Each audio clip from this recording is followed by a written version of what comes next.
Hello everyone, good afternoon. Nagluluto kami ngayon ng chicken biryani.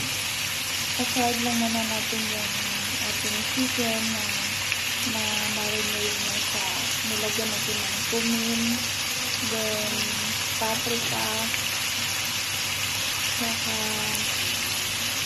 garlic and onion powder. Meron ilagyan din ng cinnamon powder, turmeric, at merong salt. Pa-fried lang naman natin. Meron pa palang lemon na kapatid. Pampawala lang naman lang. Ito naman guys, nag-isa tayo ng carrots and onions, garlic, saka tomatoes. Then yung konting sauce na galing sa chicken ay nilagay na din dito. Yung pinanggisa natin dyan ay butter. Antayin lang natin lumambot yung carrot saka tomato. Susunod natin guys yung cardamom. 3 buti lang. Ayan na, ang bango. Sunod yung cumin. Mag-a-add pa ng cumin. Cumin o cumin? Cumin. Pa-social muna tayo. Cumin. Paprika. Paprika ba ni? Then mag-add tayo ng paprika. Paprika. Tapos, Then maglalagay pa ng cinnamon powder.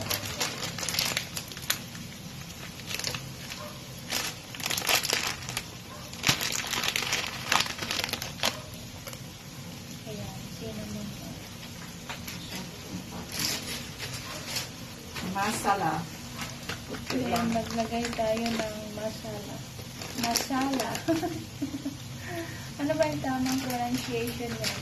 Masala? Masala. Ayan. Add ng turmeric powder.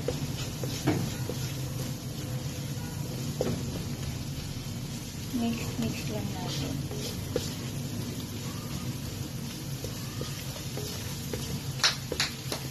Then, sa natin yung basmati rice.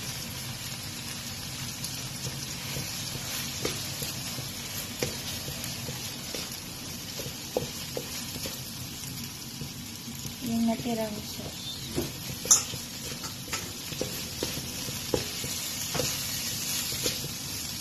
Igisa lang natin halo din sa mga carrots, tomatoes, onions, yan.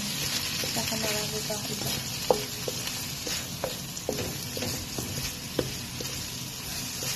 Kayo na bahala magtansya mga kapatid. Kapag na-try niyo po ito sa inyong mga tahanan.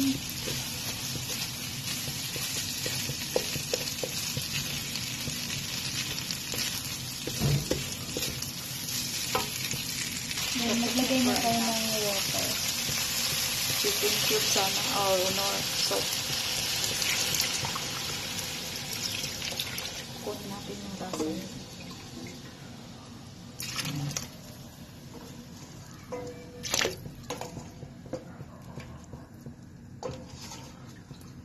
Add lang tayo ng mineral water.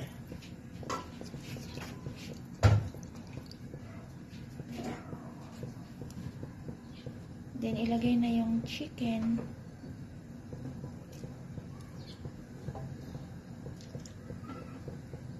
Sasabay yung chicken sa pagpalambot ng biryani. 20 to 25 minutes. Kailangan huwag mong silipin. Bawal manilip nito mga kapatid. Antayin maluto, bawal silipin.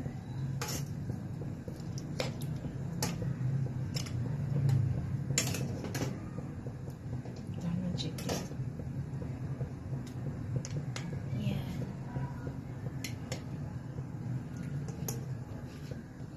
Takpan muna natin mga kapatid ng mga iwanan natin ng 20 minutes to 25. Then walang silip-silip, bawal manilip. Ito na guys, luto na ang ating chicken biryani after 25 years. Ay, 25 minutes pala. Ayan, good afternoon everyone. Ayan. Thank you, thank you. Titikman pala natin mga kapatid. Doon ka sa ilalim. May tutong sa ilalim.